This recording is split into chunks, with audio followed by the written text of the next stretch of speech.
Well, hello again everybody, and we're back again for another session with the Lafayette radio on the bench today. And what I thought we could tackle is having a look at this signal strength meter. Now I've got to admit I'm not really holding out a great deal of hope in actually getting this thing working again. I can't really see it happening. It's in such appalling state, and the diode glass in the front of the bezel for the displays was missing when we got this radio, so it's been exposed to a lot of dirt and crud, and it's all got deep inside into the meter. I think maybe the reason that the front was missing is because well, it could have been dropped or damaged, but maybe somebody's had a go at trying to repair the meter in the past. I think the problem that we're going to have though is actually trying to get this meter off. Now it's actually fixed through the plastic panel and it unbolts through the back, and you can't get access to it. Now of course the correct thing to do would probably to be taking all these knobs off and taking the plastic front off, and then we could access it, but unfortunately the grub screws in the tuning controls are all totally rusted out and seized up. I have tried to get them undone, and well, it's just ended up rounding off the heads of the grub screws, because it is a slotted screw. It's not Allen key, they are actually slotted screws, and you know, I tried using the right size screwdrivers and all the rest of it, but yeah, I just can't keep the screwdriver in there, it's just wallowing out. So that's not going to help me. But I am wondering, if we undo the fixing screws, will I have just enough waggle room to actually get at the fixings? I think that's what I'm hoping for. And it is actually a very, very random collection of mongrel screws that are actually holding this plastic front on anyway. Now I was really hoping if I just undid these screws I could actually just pull this forward and it would be loose, but unfortunately there is actually some, I don't know what you call it, this kind of a brass shaft which runs through here that's got a nut on this side of it. So even if I was to get this knob off, I still couldn't take the piece of plastic off the front because it's being retained by a brass nut. Now of course we could undo the brass nut, but then we would have to restring the whole radio, and I'm going to be quite honest with you, I don't love it that much. I'm not going to get into restringing this radio. So the only other option I've got is, can we actually take this meter apart from with it in situ? I've got no idea. So the only thing I can think that we can really do is literally just start undoing things, and you know, I don't know how to take this meter apart, don't know what I'm doing. That doesn't work. Fail. Is it going to be a fail army today? Everything's failing. Well, as you can see, I didn't have a lot of luck in actually trying to get the meter housing out, the whole thing, but I did actually manage to just unbolt the actual meter movement from the back and withdraw the whole thing. Now unfortunately I don't have the most delicate of touches at the best of time, and over many years I've managed to destroy, well, quite a lot of alarm clock and watches, and my success rate on that kind of equipment has been precisely zero. So on that basis I really can't see that I'm going to have a lot of chance of being able to repair this very delicate meter mechanism, but yeah, okay. Now I did actually find a lot of the screws on this meter were already loose, so I'm pretty sure somebody in the past has been in here and they probably tried to do what I'm trying to do now, and well, they didn't succeed either, so yeah. Oh, okay, that does look in a bit of a mess. I'm not sure if that should have come apart like that. Should that be glued onto there? I think it should have been. Should I have undone that screw? I don't know. So I'm hoping that you can probably see that this actual, this is like very magnetic, very powerful magnetic field here, and well, I can just see at the top of here there's this big bar magnet. I wonder if I could actually take this bar magnet out to make it easier to reassemble, but there's like a bar magnet in here which I'm sure that the shape of this is designed to actually take the magnetic flux and bend it round. So this is very, very magnetic, this ring inside here, this circular aperture, and not only is it very, very magnetic, it's actually filled with, I'm just going to call it iron filings. It's actually filled with iron filings. Now that's because the reason it's so full of crud is because the actual front glass was missing from this meter, the front bezel. So obviously over a period of time it's attracted every bit of dirt and dust and piece of wire in the atmosphere. And there's probably several small cars actually mashed up and parked within here at the moment, so we've got to try and remove all of that. And the way I'm going to try to do that is by rubbing it with some blue tack to start with, just pushing it through, and hopefully the blue tack will suck up some of this pieces of metal, which sometimes it does. Well, I'm just holding in my hand here, so this is the coil movement out of the meter, and it looks like a kind of a square section of aluminium, and it would have had a pivot which would have been glued onto each side of it, but looking at it, it looks as though one of the pivots has actually broken off this side. It looks as though it was glued on, and that pivot is now missing. Okay, so this is the pivot arrangement, and also the needle, which we can see is yeah, I think the technical term, the needle pointer is bent to buggery. Yeah, I think that's probably the best description of it. Now, I've just spent the last 20 minutes poring through the internals of this meter, trying to figure out if it's repairable, and I've come to the conclusion, well, if it is repairable, it certainly isn't by me, because everything's just too badly damaged. I tried to actually clean this coil here, which is had to get some of the varnish off it to release one of the windings. Now the winding is obviously much thinner than a hair, and I did actually find the break in the winding, but even just applying gentle pressure to try to clean, I'm going to call this an armature, basically just cleaning this up, I managed to bend and distort it. So before it was a lovely square shape, and now the corners of it are slightly squashed in, so that was a fail. So we've also got these little round spiral, I'm going to call them clock springs. Now I assume that much like on a clock, these would be made out of metal. I'm not as sure whether they are metal or not, but certainly as soon as I started to just touch them or work with them, they just started to fall apart. They just started to disintegrate into dust, and they actually look a little bit burnt. Now there's actually also burn marks on these little windings here, so I don't know if this meter has suffered some form of overcurrent in the past. But what I was really hoping for, that the meter was just, you know, mechanically damaged and we could clean it out and reassemble it. Well, yeah, that isn't going to happen. Well, I'm afraid I think I'm going to call this one. There's no point in letting this poor meter suffer any longer. So time of death is about 7 o'clock on a Thursday afternoon. So this is the meter that I bought, and really I just took a chance on this because in the description it didn't actually have any dimensions on it, but there was some pictures of it and I thought that it looked a lot like it. Although now I do look at it, it actually seems as though it's maybe a bit narrower. Yeah, I think maybe it is. Not exactly sure. So what I think we will do though is, I did have the thought about transplanting the internals out of this meter and maybe putting them in there. I'm not sure whether or not I want to try that or not, to be quite honest. I think maybe getting some of the screws out won't be such a problem. I think the problem will come trying to get the screws back in again. And I've got to admit, I'm tempted that if I do struggle with these screws, I am actually tempted that the hot melt glue may come out and we may even just glue the meter movement in. Because let's face it, there's only so much time and effort that anybody's prepared to put into a radio, and especially one that's never going to be a particularly good radio. Although having said that, everybody on YouTube and various other places on the internet, everybody really gives this radio a bad press. Everybody says how deaf it is and that it's useless and all the rest of it.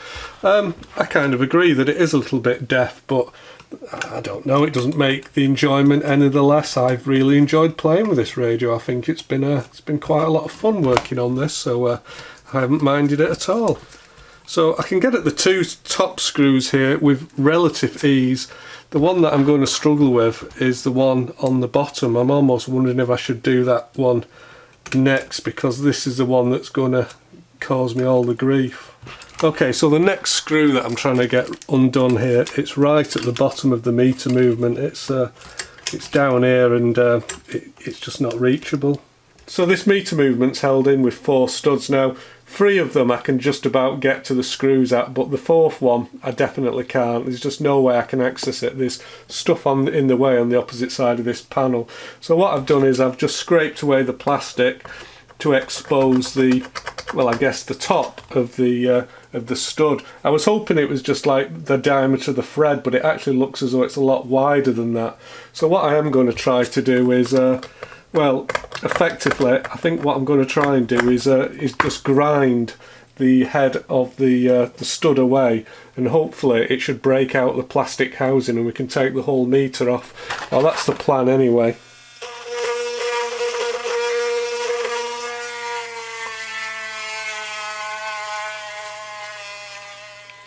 Now luckily this metal is brass, it does seem quite soft, so maybe I stand a chance.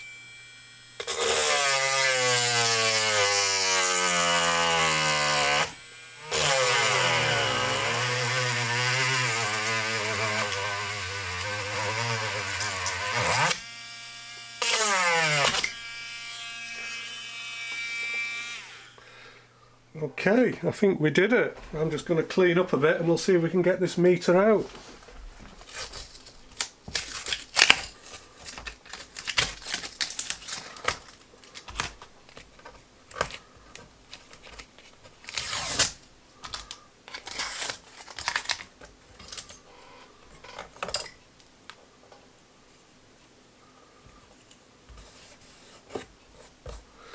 Well, it's out. Question is, will the other one fit?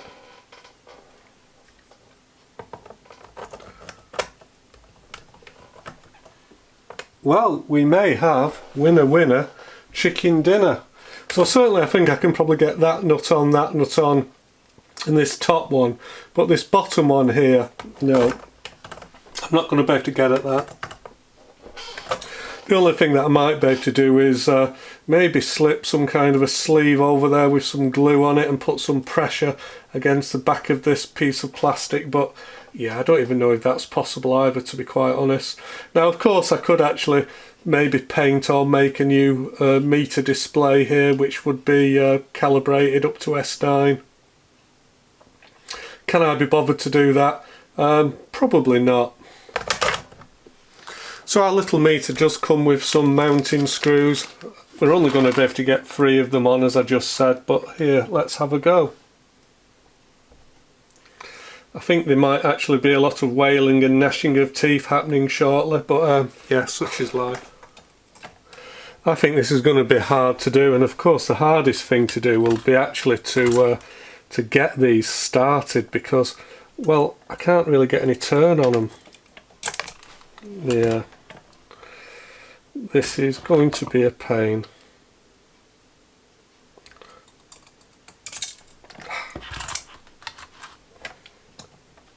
I think this is going to end up being glued in. If I can't even get these top ones in, then I've got no chance of getting the bottom ones in. Okay, well, there was one of them on with not too much pain. In fact, I probably want to leave that one very loose actually, because it helps to push this back, because it helps me get my fat fingers in. Not that my fingers are particularly fat, it's just that this is quite small work. Now if you could just take the front cover off this meter and get access to the studs from the inside, put a screwdriver in and just tighten them up, you could hold the nut on the back and that would be, you know, really easy to do. But this is the problem, I can't get my I can't just turn the heads, I've got to try and turn the nuts, and well, there's just no room to get my hand in to do that.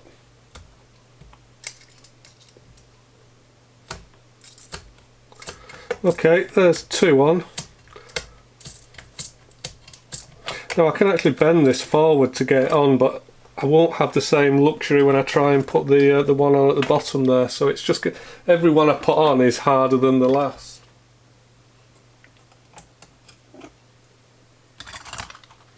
Now, I wonder if any of you have got any tricks that might help me do this, because you know, everybody has different ideas. One thing I've done is, because the nut is so small to get hold of, I've actually just rolled up a little ball of blue tack and then stuck the nut into it, because it kind of gives me something to get hold of. But yeah, as you can see, having got that, I can't even get my fat fingers there into this gap to get at those nuts on the bottom.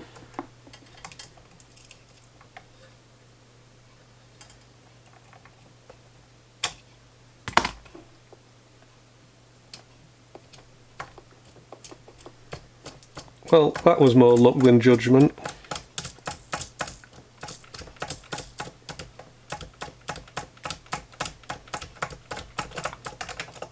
Well, that's 3 of them on.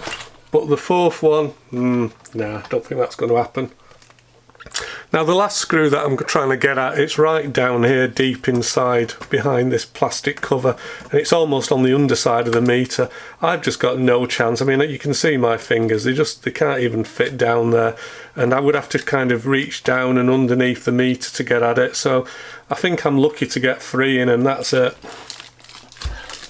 Now of course this meter is a far from perfect replacement for the original one, but I was never going to get the original meter. I had been looking, and unfortunately I just couldn't find one. But hopefully it will do the job. It's filling the hole. It doesn't look too out of place, does it? Leave in the comments, what do you think?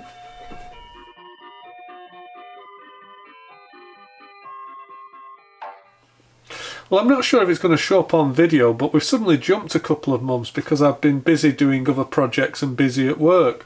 So I've come back to this radio, and to be quite honest, I've kind of forgotten where I was with it. I seem to think last time I was installing this this signal strength meter, which is basically just a current operated milliamp meter. So the next thing I have to do is I definitely have to reconnect these 2 wires which do go to the signal strength ammeter.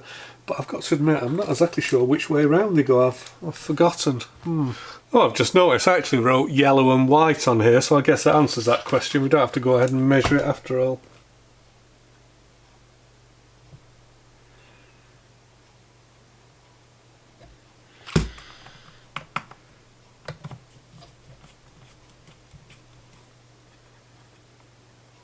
Just struggling to get some of these screws in, so I'm using the old trick of a piece of blue tack on the end of the screwdriver, because I've got the magnet on the back of the speaker, which has a tendency to drag all the screws into it that I put near it. So yeah, just trying to keep the screw on the back of the screwdriver. I think I've got it.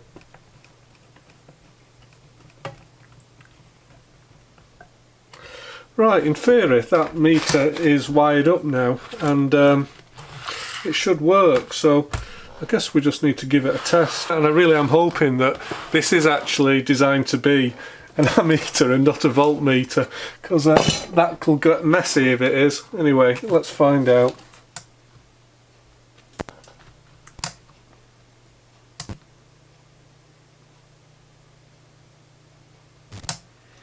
Well, and the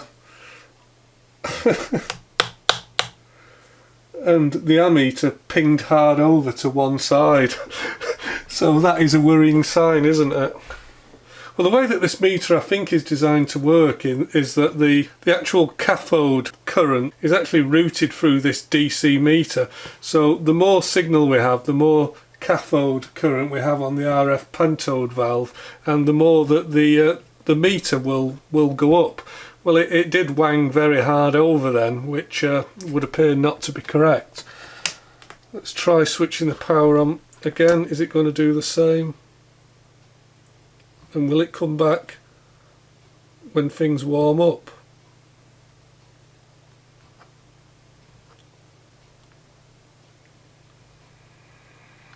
It does, but it does go very hard over at the start. Did you see that?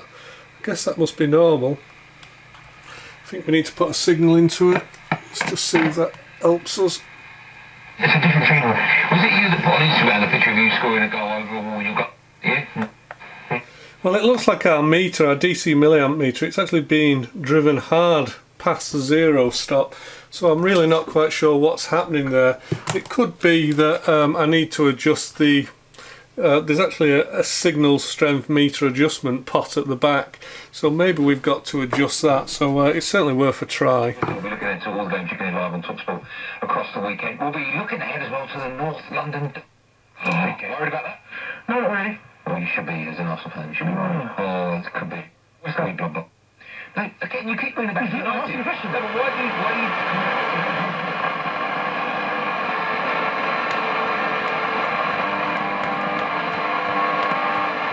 Well, it does seem a little bit alarming the way that when we turn this radio on and off, the needle does wang hard against the end stop over here.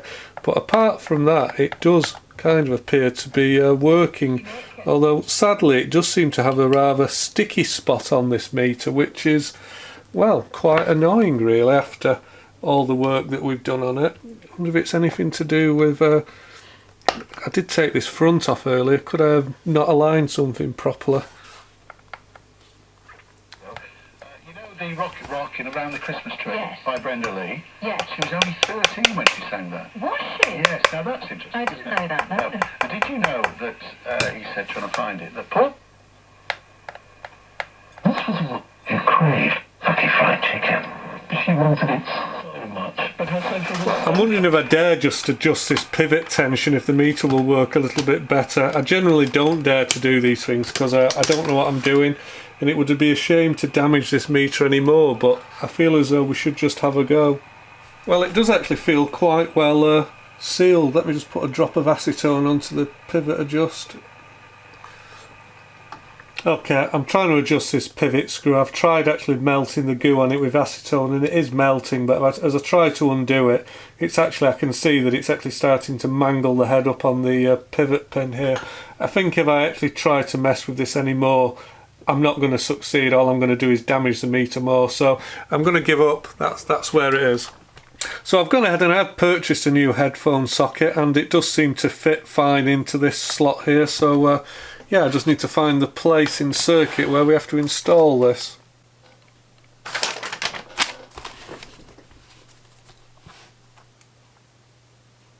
Now the way these headphone sockets work, they've actually got a switch in them, so we have to take the feed from the audio output transformer.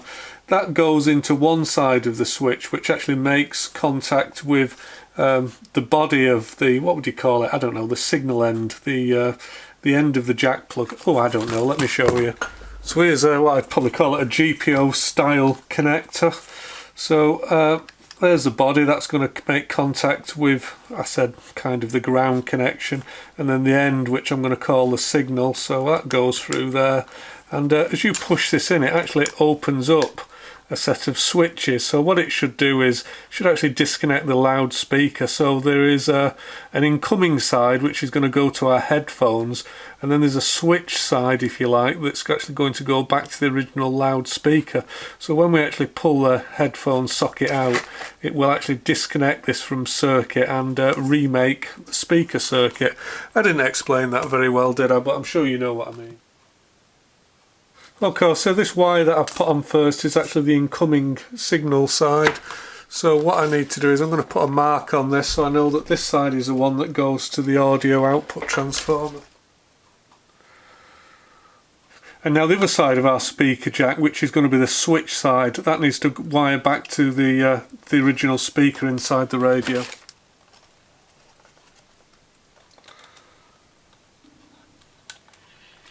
Does seem to be quite a lot of wire squirreled around inside this radio. As I say, I think the wiring layout certainly could have been done better. I mean, saying that, it may have been better when this radio was original. It's obviously been messed around with a little bit, and I'm kind of guessing how it was meant to be.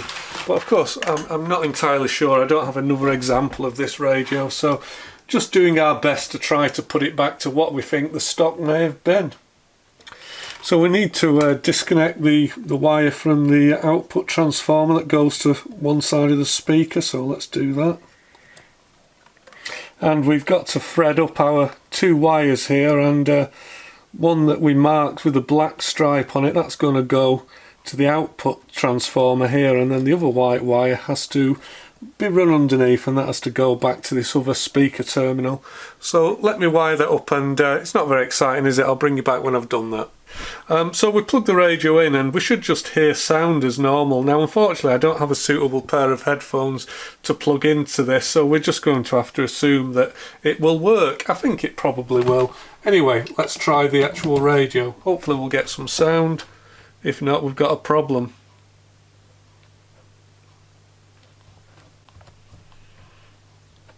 Come on, sound, please.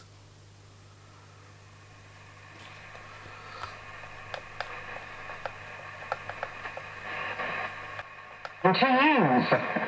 So you're using so you would use in commentary the fact that Karl Marx worked at the Drayton Tales of Paper. Well, the next thing I was going to do is actually the radio alignment, but just taking a look at this ferrite rod, I think we need to do something with it. Now, I think I said at the very beginning, part one of this video, what poor state it was in, and yeah, it is in terrible state.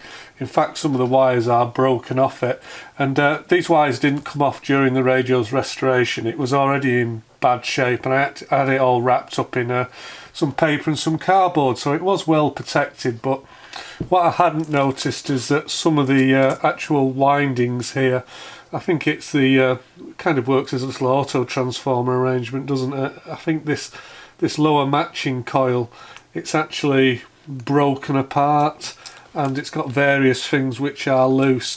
So I think before we do any more damage to it, we need to well, inspect it a little bit closer. I can see some kind of brown marks here on some of the windings. I can't tell whether they're just gaps in the winding, or if the windings are actually burnt, or if it's corroded. I'm not sure, so we need to take a closer look at that. So to enable me to do that, I think I'm going to have to unsolder it a little bit. So I've just taken our ferrite rod antenna and clamped it into a vise so I can take a closer look at it. So there was two wires here. Now these two wires, this pair of wires, I'm pretty sure that they came from the centre tap here, because one of them is like a gold colour and one of them is a red colour. So I think we need to try to rejoin these to this centre tap arrangement. I think the other thing I'm going to try to do is roughly calculate the number of turns, and I'm also going to measure the gauge of wire, because I think if I'm unsuccessful at repairing it today, at some point in the future we'll have to have a go at winding a new antenna coil. I think we should be able to do it. It's only a single turn coil, so we should be able to do that. So yeah, so we'll do that. We'll go ahead, we'll take a micrometer, we'll measure the diameter of the wires, and we'll try to get a rough count of how many turns there is on here. I'm using my USB microscope here to take a closer look at the windings on our antenna here. So it looks like the low impedance side, which is the red windings. I think I'm counting 7 turns on there, but I've got to admit I can't work out how many turns there is on the on the high impedance on the main winding. So it looks like there's 7 turns on the lower and multiple turns on the other half of the antenna, and the windings are clearly different thicknesses. I mean, the gold coloured ones are really very thin, and it's a little bit hard to see on the video, but I actually think that there may actually be 2 windings there on the gold side. I think there might be 2 wires which are loosely twisted together, because they don't look quite right to me. Now you can also see there's quite a lot of black marks and discoloration. I can't quite work out whether those black marks are eaten away damaged windings or not. I'm really not sure. It's absolutely tiny. The the wires on this thing, they're thinner than a human hair. They're really thin. In fact, let's go ahead and measure them. I think I've got a micrometer handy. So you can actually see that this gold winding is actually made up of multiple different strands, which are each separately insulated from one another, I think. This used to be, well, there used to be something very much like this, but I think it was covered in silk. I think they used to call it lintz wire. Now, I used to know the reason that they did this, but it's escaped from my ageing mind. So if you can tell me why they actually do this, why they use multiple wires like this, if you can get it back into shot. Just wondering if I can tease out exactly how many strands there is there.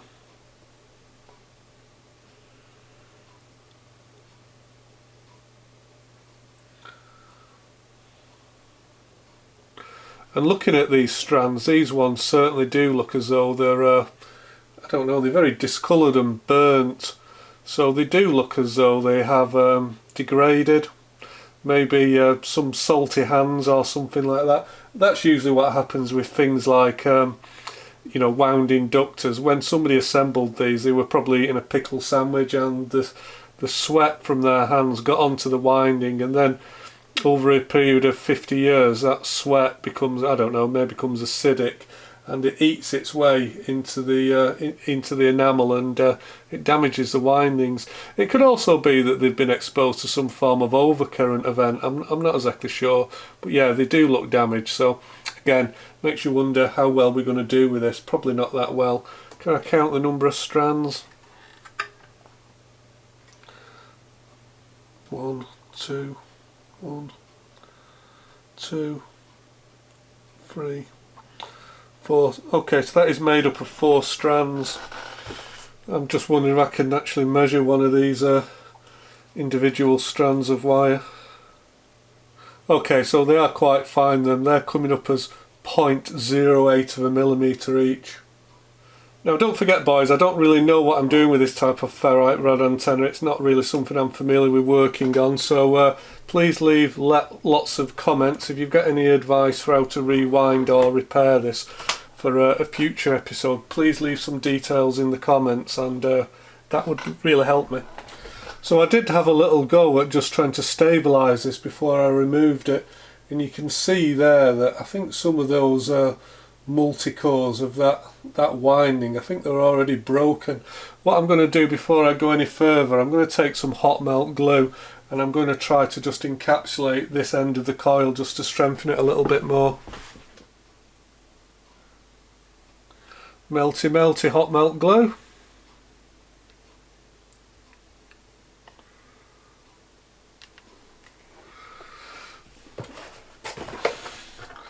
Oh, and I managed to stick my thumb in the hot melt glue. That was bound to happen, wasn't it? Ow! Okay, let's see if we've still got continuity with this gold coloured coil. We do. Let's see if we can measure the DC resistance of it. Okay, I'm going to call that 3.3 ohms. Let's see what it will come up as on this little LCR meter. What will it read as? Is it going to come up as an inductor, capacitor or a resistor? Your guess is as good as mine. Okay, it is coming up as an inductor. It's coming up as 185 microhenry. So it looks as though that coil is still good, even if we probably detuned it a little bit. Okay, right, I'm just trying to remove some of the SMU. It's got some glue on it. I'm just trying to get that off the other end of the antenna coil now.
Okay, so we should have continuity now all the way through past our centre tap right to the other end. Let's just go for the low impedance side first, if I can we get continuity beep on there, fingers crossed. We can, so can we get a beep all the way through our coil?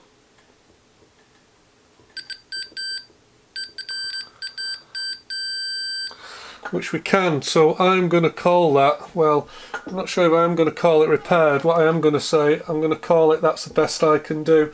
So I'm going to wash it off now with a bit of acetone, and then we're going to reinforce it all with well, I think it's this nail polish. I think that's what I'm going to use. I'm going to cover it in this nail polish goo. And while that thing's doing its stuff, I'm going to go and have a cup of tea. I will see you in 10 minutes.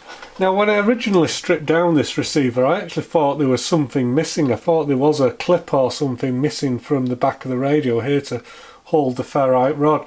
But as it turns out, the actual antenna is just very crudely kind of held to the back of the radio cover by a couple of P-clips. And the problem with that is if you are just even a little bit rough taking the back off the radio, you've got to be very, very careful, or you can damage the tuning coils on here, which is probably what happened at some point in the past. I certainly didn't do it. Now, we've done our best to repair this. I can actually see that, you know, we said that this gold coloured wire was made up of a number of different stranded wires, maybe 4 of them. Now, definitely looking at this, some of the strands are broken within this coil. How big a difference that will make, whether it'll ruin the antenna completely, I've got no idea. Now, interestingly enough, the radio does seem to work fine, but when it's fed from an external antenna like this, even on the AM broadcast band, which is actually what this ferrite is designed to work with. So all I can do is really just put it back on, and we'll just have to see how we go, I think. And we may actually have to extend these wires a little bit.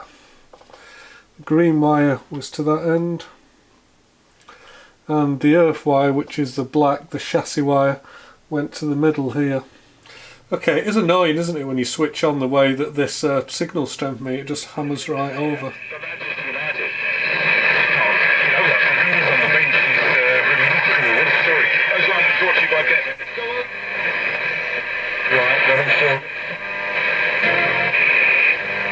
Main of this season.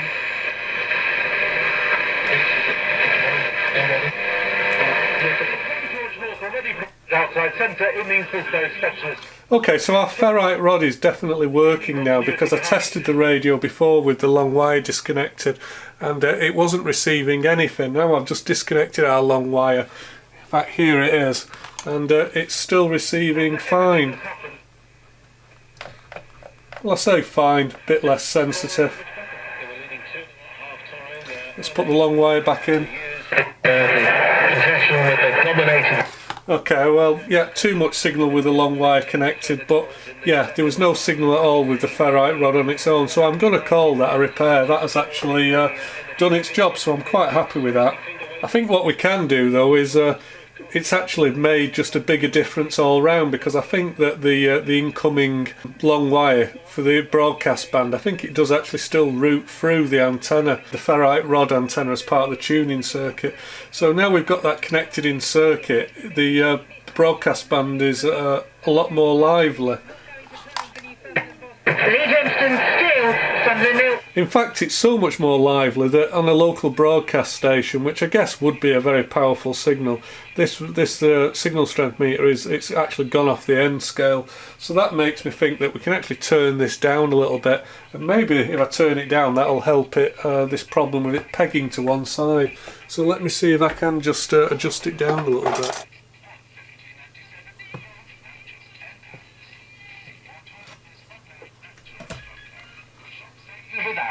Select Yaesu stores online, subject to availability.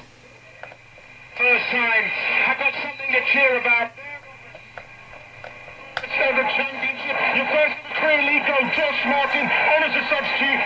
I think I'll do with that. Unfortunately, the actual notch where you put the screwdriver, it's broken off, so it's quite hard to do the adjustment. It kind of slips around. Fellow on the right hand side. Waits. 6 yards up from the byline. I think if anything now, this radio is actually being a little bit overloaded on my long wire. Out for a goal kick it goes. Yeah, seriously. So spruce up your home and get delivery 7 days a week. Even Sundays are A-OK. Destination for electricals. Terms and conditions. Charges and geographical exclusions apply. Subject to availability. I'm Joseph. I've got a piece of cardboard over this speaker here, but this speaker sounds horrible. It's just a nasty speaker. It doesn't do the audio from this radio any justice. I think it sounds better with the tone generally set to low. And I've actually put a bigger kind of Zobel capacitor in there to try to roll off the high end a little bit more, but it's still terribly shrill, so I think unfortunately it's just a crappy speaker.